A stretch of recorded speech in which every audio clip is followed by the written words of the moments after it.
आज हमारी ये बाण रोने लग रही है। इनके दिल में एक पीड़ा है कि जिस देश के सम्मान खातर, जिस देश खातर ये मेडल लेकर के आए, आज उसी देश की सरकार के जो अध्यक्ष हैं, फेडरेशन के जो अध्यक्ष हैं, वो उनका शोषण कर रहे हैं। बड़े शर्म की बात है, देश का प्रधानमंत्री जो बेटी बचाओ बेटी पढ़ाओ के नारे देता, आज उन बेटियों के हित में एक शब्द नहीं बोल रहे। यहाँ से 50 गज की दूरी पर प्रधानमंत्री जी का आवास है और बेटियां हरियाणा 1008 देखने वाले सारे बाण भाइयों ने राम राम। मैं हूं दिनेश कुमार, फिलहाल जंतर मंतर पर मौजूद हूं। आप मेरे साथ देख रहे हैं, ये वो चेहरा है जिसका परिचय जो है वो करवाने की ज़रूरत नहीं है, आप लोग सब जानते हैं इनको। आंदोलन जो किसान आंदोलन हुआ था उसमें भी बढ़ चढ़ के भाग लिया था। और जब भी इस तरह की कोई बात आती है कि देश के किसानों को, खिलाड़ियों को या किसी आम जनता को जब भी कोई आंदोलन करना होता है, कोई धरना जो है कहीं पे भी होता है, चाहे वो कहीं पे भी हो, तो प्रियंका बहन है वो हर जगह पहुंचने की कोशिश करती हैं। आज जंतर मंतर पर मौजूद हैं, सुबह से जो है यहाँ पे मौजूद हैं और फिलहाल भाई बैठ गए हैं क्योंकि काफ़ी जो है थक भी गए हैं, सुबह से जो घूम रहे हैं, बाइट जो है हर चैनल पे देने लग रहे हैं। प्रियंका राम राम भाई। राम राम भाई। हरियाणा 1008 पर स्वागत है। बिल्कुल, बहुत धन्यवाद भाई और सभी दर्शकों को भी नमस्कार। क्या कहना चाहोगे जो हमारी जो ये बहनें हैं, जिस तरह से इन्होंने बताया कि हमारे साथ शोषण हुआ है और उधर से विपक्ष से दूसरी तरफ से जो है ये आ रहा है कि ये आरोप झूठे लगाए जा रहे हैं और कई दिन से शांतिपूर्ण ढंग से जो है धरना यहाँ पे चल रहा था। रात को जो है फिर इनको खदेड़ने की कोशिश की गई है। अभद्र जो है व्यवहार इनके साथ हुआ है, ये पहलवानों ने लाइव आके बताया है, अपनी लाइव वीडियो में जो है इन्होंने बताया। उसके बाद लोगों को आह्वान किया। आज जो है आप जैसे लोग पहुँचे हैं और भी बहुत सारे जो है सामाजिक संगठन यहाँ पे पहुँचे हैं पहलवानों के बुलावे पर। क्या कहना चाहोगे इस पूरे मामले को लेकर? देखिए, कल रात का जो इंसिडेंस हमने देखा तो उसके लिए कुछ कहना सुनना कुछ बचा ही नहीं। और यदि पहलवाना की बात करें भाई, कोई गोला बारूद थोड़ी ना ले रहे थे, कोई बंदूक नहीं ले रहे थे, शांति प्रिय अपना प्रदर्शन करे 10 दिन तक। लेकिन फिर भी रात के टाइम में मतलब ऐसे हालात बेटियों के साथ पैदा हुए। भी ड्रिंक करके प्रशासन वाले भी बहन बेटियों के बाल तक खींचे गए, धक्का मुक्की की गई, बसों में चढ़ाया गया और फिर सुनसान जगह पे छोड़ के आया गया। बहुत सारे हमारे ऐसे भाई भी हैं अभी जो अभी तक भी डिटेन हैं। और खिलाड़ियों की यदि मैं बात करूँ तो सबसे बड़ा देश का एक दुर्भाग्य है कि हमारे जो खिलाड़ी देश के लिए मेडल लेकर के आते थे, आज उनकी ये दशा है, उन बेटियों की ये दशा है। जिन बेटियों का बेटी बचाओ बेटी पढ़ाओ का सरकार नारा देती थी, आज उन बेटियों की ये हालात है। तो आप यूँ समझ सकते हैं, ये अंदाज़ा लगा सकते हैं इस चीज़ से कि आम जो बेटियां हैं वो घरों के अंदर सुरक्षित नहीं है और सरकार के लिए बड़े शर्म की बात है।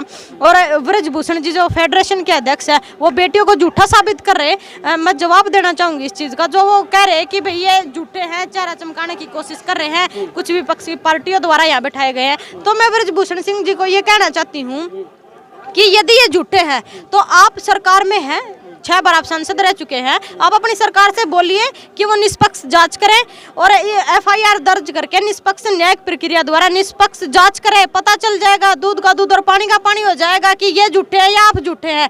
यदि आप नेक दिल, सच्चे और ईमानदार इंसान हैं तो अपनी सरकार से क्यों नहीं गुहार लगाते? और भाई बेटियों के लिए तो मैं कहना चाहूँगी कि कोई भी ऐसी बेटी नहीं है जो अपनी इज्जत के साथ इतना बड़ा भद्दा मजाक करेगी सड़क पर आकर कहने।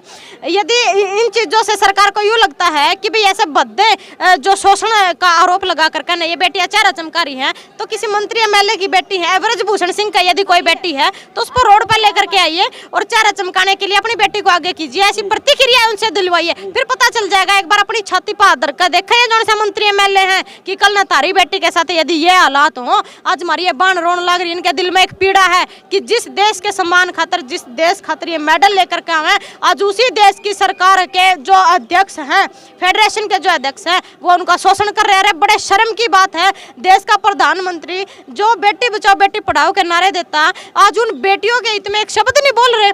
यहाँ से 50 गज की दूरी पर प्रधानमंत्री जी का आवास है और बेटियां यहाँ रो रही हैं, दर दर भटक रही है, दर दर की ठोकर खा रही हैं, लेकिन प्रधानमंत्री जी चुप्पी साधे हुए हैं। और जो फेडरेशन के अध्यक्ष है वो ये बात कह रहे कि भाई यदि प्रधानमंत्री जी बोले तो मैं इस्तीफा दे दूंगा वरना नहीं दूंगा। क्यों भाई, प्रधानमंत्री जी सुप्रीम कोर्ट है क्या? वो सुप्रीम कोर्ट है क्या? वो बोलेंगे तो आप इस्तीफा दोगे वरना नहीं दोगे। हम ये सरकार को ये बात कह रहे कि भाई जो पहलवान हमारे देश के लिए मेडल लेकर के आते हैं, यदि यही हालात, यही बंजर हालात इस देश के रहे, बेटियों के साथ यही हालात रहे, तो आगे आने वाले टाइम में यदि जिस देश की सरकार बेटियों को सम्मान नहीं दे पा रही, तो हम भी उस देश के लिए मेडल नहीं लेकर के आना चाहते। और आगे आने वाले टाइम में ये हालात बेटियों के साथ रहे तो बेटियां घरों के अंदर कैद हो जाएंगी। कोई बेटी ऐसी नहीं होगी कि वो दंगल के अंदर कुश्ती लड़ेगी, और देश के अंदर यदि यही बेटियों के हालात रहे तो बेटियां पैदा ही होना बंद हो जाएंगी। जी, वो ये भी कह रहे हैं साथ में कि अगर इनके साथ शोषण हुआ है, ये ब्रजभूषण जी का कहना है, बहुत सारी वीडियो जो है कई चैनलों के माध्यम से उनकी जो आई हैं, प्रेस में भी कई बार जो है छप चुका है कि अगर इनके साथ शोषण हुआ है तो ये पहले क्यों नहीं बोली, और पहले नहीं बोली, और अगर ये अगर बोल रही हैं, कह रही हैं, तो फिर सबूत लेके आए। वो ये कह रहे हैं सबूत लेंगे, कोई वीडियो दिखाएं।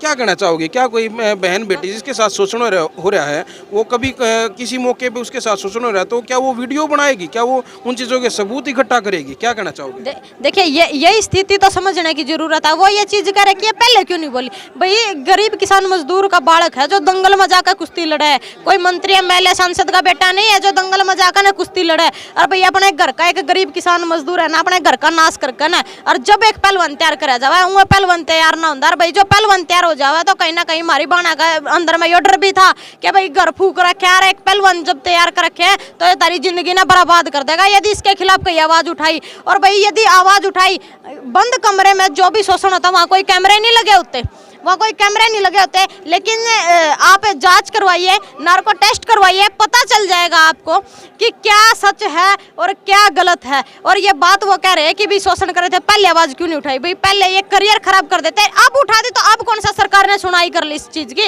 आरोप ठीक है, साबित हो या ना हो वो बाद की बातें हैं, लेकिन FIR लॉन्च करके एक निष्पक्ष जांच कमेटी तो बिठा ही सकती है सरकार। और यदि सरकार को तो कानूनी प्रक्रिया कहता है तो जल्दी इस पर काम करना चाहिए, क्योंकि वो ये बात कह रहे कि खिलाड़ी झूठे और उनकी पार्टी के जो अध्यक्ष है, फेडरेशन के अध्यक्ष है, वो सच्चे हैं, तो उनको जल्दी कार्रवाई करनी चाहिए इस चीज पे कि खिलाड़ियों को झूठा साबित किया जाए। लेकिन कहीं ना कहीं वो क्या करना, अपनी हरियाणा में बोला भाई दाल में काला, लेकिन यार सारी दालें काली है। कोई नहीं चाहता, पावर इनके हाथ में है, सरकार इनकी, प्रशासन इनका, जिन पर एलिगेशन लगाए वो मंत्री इनके, तो ये क्यों चाहेंगे कि बेटियों को न्याय मिले? लेकिन सरकार को एक बात जरूर कहना चाहूंगी और बड़े दुखी मन तक कहना चाह रही मैं कि आज देश की बेटियों के साथ जैसे हालात पैदा हो रहे हैं, तो भाई मैं यही उम्मीद करी भी देश के अंदर बेटियां ही पैदा नहीं होनी चाहिए। जो सरकार बेटियों की सुरक्षा नहीं दे सकती, बेटियों का सम्मान नहीं कर सकती, उस देश के अंदर बेटियों को पैदा ही नहीं होना चाहिए। जी, बहनों के समर्थन में एक लास्ट सवाल है मेरा।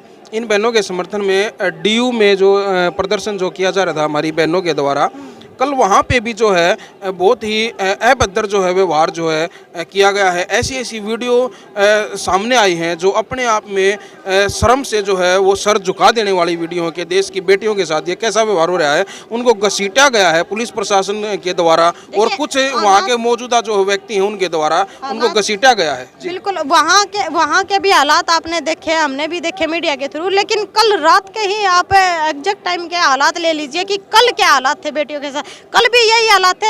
और आपको मैं बताना चाहूंगी, पंचकुला के अंदर यदि आपने मेरे को देखा, मैं सरपंच के प्रोटेस्ट में थी, वहां भी पुरुष कांस्टेबल द्वारा यही हालात थे महिलाओं के। मतलब इस सरकार में प्रशासन की तो यदि मैं बात करूं तो दिल्ली प्रशासन ने तो सरकार के साथ साथ दिल्ली प्रशासन ने भी अपनी शर्म लिहाज जो है वो बेच खाई। लेकिन दिल्ली प्रशासन तभी मैं एक बात करी कि भाई ऐसा काम कर लो, सरकार की दलाली ना करो, सरकार आनी जानी चीज हो, कल ना कोई दूसरी सरकार आओगी, लेकिन आपने रिटायरमेंट के बाद गांव में जाना है। कहीं आपने समाज में ऐसे शब्द सुनने ना मिले कि जब आप ड्यूटी पे थे तो आपने किसी के फलाने की बाण बेटी के साथ ऐसे हालात किए थे। जी, बहुत बहुत धन्यवाद।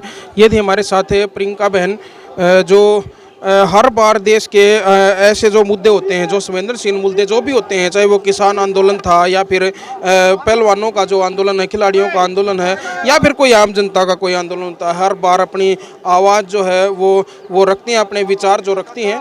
तो भाई मैं किसी और शख्सियत से आपको फिर मिलवाऊंगा, तब तक के लिए मैं लेता हूँ इजाज़त। आप जुड़े रहे हमारे साथ। जंतर मंतर की हर पल की जो है पल की अपडेट आप हरियाणा 1008 पर आप देखने लग रहे हैं। अपने सहयोगी नील कुमार के साथ हरियाणा 1008 के लिए मैं दिनेश कुमार। जय हिंद, जय हरियाणा।